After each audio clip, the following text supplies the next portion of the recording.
I know we've been in a bit of a weird cycle here lately with so much happening between the Ubisoft Assassin's Creed situation and WB with all of its restructuring, so it's been kind of back and forth. I do want to stress that we do still cover all kinds of other stuff on this channel. It's just been very hard to keep up with the news because I kind of go back and forth between these more news pieces that I think would be interesting to you. I skip a lot that are not interesting to me and I don't think you would care about. And then also, of course, everything else that we do with evergreen content like video essays and reviews and stuff like that. So rest assured, we will be moving back to a lot of that stuff in the coming weeks while we still cover these situations. But I did want to talk about this today briefly because DC Fandome 2022 has been canceled. And I guess to the shock and surprise almost of no one. Here's the thing. They spin this in a way to try and put it off on the pandemic, like always. That's what these companies are still doing. I'm wondering what they'll do 10 years out, because like once there's no more COVID-19 pandemic that anyone can talk about, and now that we have all this stuff coming out from the CDC and everything now way after the fact, it's kind of like, what are you going to blame your business decisions on at that point? But we're still within the 5-year window, so I expect to see it for a while longer. They said with the return of in-person events, Warner Bros. Discovery is excited to be able to engage with our fans live at numerous Comic Cons around the world and will not be scheduling DC Fandome for 2022. To me, this reads as, hey guys, I don't know if you remember this, but we just canceled Batgirl. We were allegedly canceling Supergirl and the Wonder Twins movies. By the way, we're going to shop out the Matt Reeves Batman Cape Crusader show, and we're moving away from a lot of our animation stuff too. Also, our comics are not doing the best right now. By the way, that's something I didn't even talk about on this channel, because I try and avoid some of this stuff, because whenever you say anything like minorly negative about comics, you will have like one side of extremists come in and be like, you're comics skate, you must hate minorities. And then you'll have the other side of the coin come in and be like, yeah, stick it to them minorities because you hate comics. And it's like, no, I'm just talking about comic books here. Like, it's not that deep. But comic books have been in a weird spot, up and down. Like, yeah, digital sales have helped them a lot, and physical sales numbers are no longer super accurate. However, there's a lot less money to be made within the industry, even though comic books do still sell.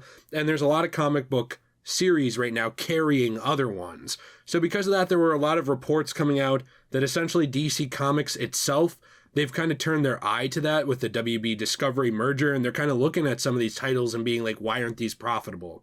You know, comic books used to make a ton of money.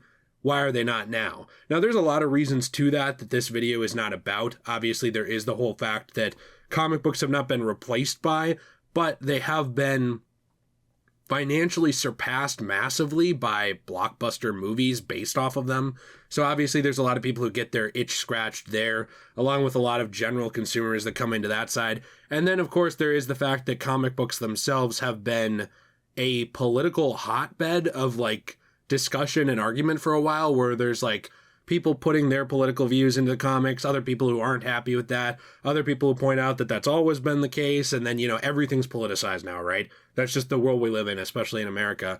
And so comic books are in a weird position now where not only have they been getting a real brunt of bad headlines off and on for years, but also you have the issue of a lot of talent leaving them to go make independent comic books, go crowdfunding and crowdsourcing their material for independent IPs. You know, you have it's basically just like a ton of microcosm versions of what happened all the way back with Todd McFarlane and Image Comics, where he kind of left the big two to go do his own thing because more money was there. You're kind of seeing that now with comic books, where a lot of people are just kind of going their own way to make their own stuff. We are in the era of the independent creator, at least for now, until we are all replaced by our AI overlords.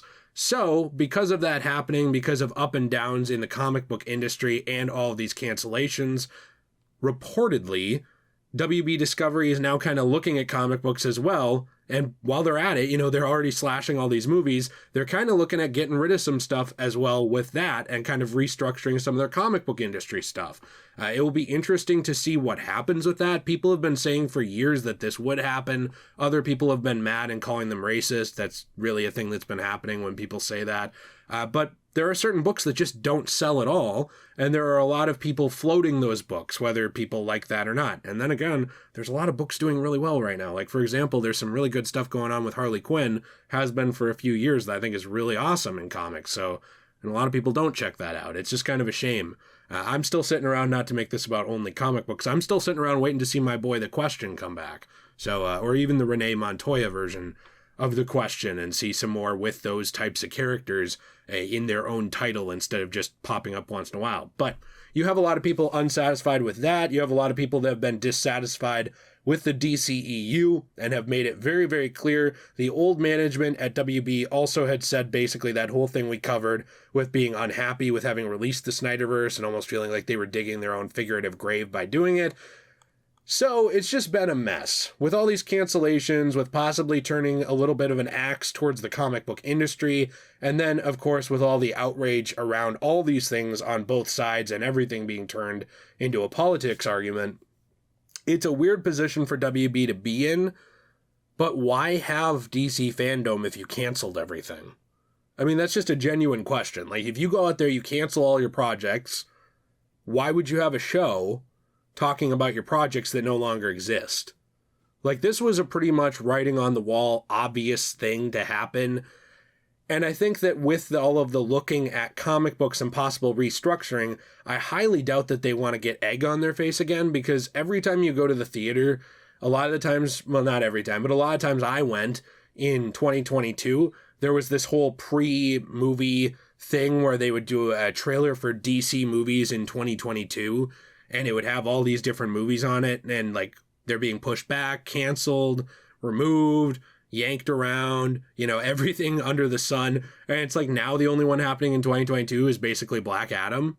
So they made a lot of promises and a lot of, hey, look what we're going to be doing. And now none of that's happening. I highly doubt that when they're in a term of restructuring, whether you like that restructuring or not, whether I like that restructuring or not, there's been some things I agree with, some I disagree with. Because of that whole thing, it just is obvious to not want to have a trade show where you basically show off everything that may or may not happen.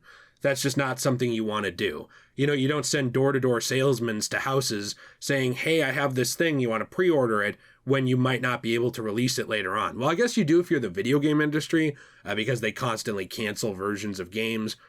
Gotham Knights.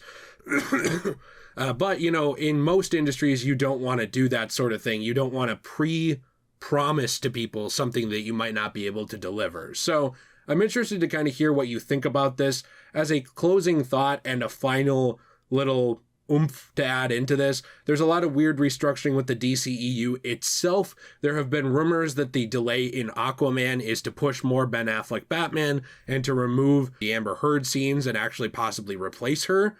Here's hoping, fingers crossed. We don't know about that. We don't really know what's going on, but there is theoretically a 10-year plan currently being put into place, or as I say, putting into place with the DCEU that will be interesting to see the results of, because we've heard this talk before. Yes, it is new people at the forefront and at the management, but they've done nothing for me personally, to prove that this will happen, right? We heard that there was a huge plan for the DCEU back in the day under the old management, and it never happened.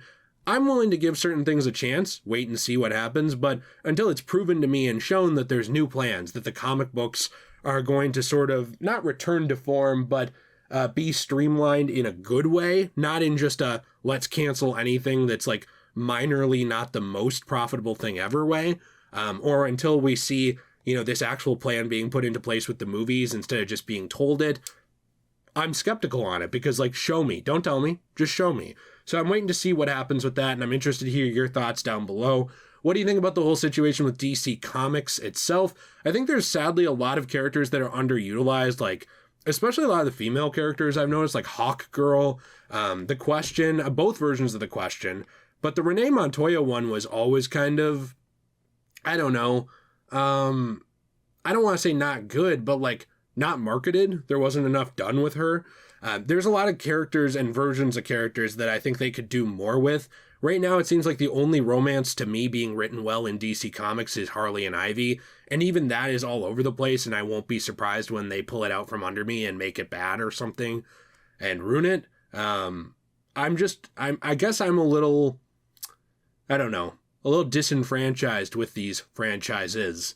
It's a little frustrating to get into stuff, to get excited for stuff. I was excited for James Gunn's The Suicide Squad. I really enjoyed it, but then they didn't really market it at all. I was excited for Aquaman 2 in terms of if they had removed Amber and they just wouldn't commit to that. So now I just don't know how much I care. I was excited for The Flash, but Ezra Miller has just been a psychopath in my opinion, so I just don't care much anymore.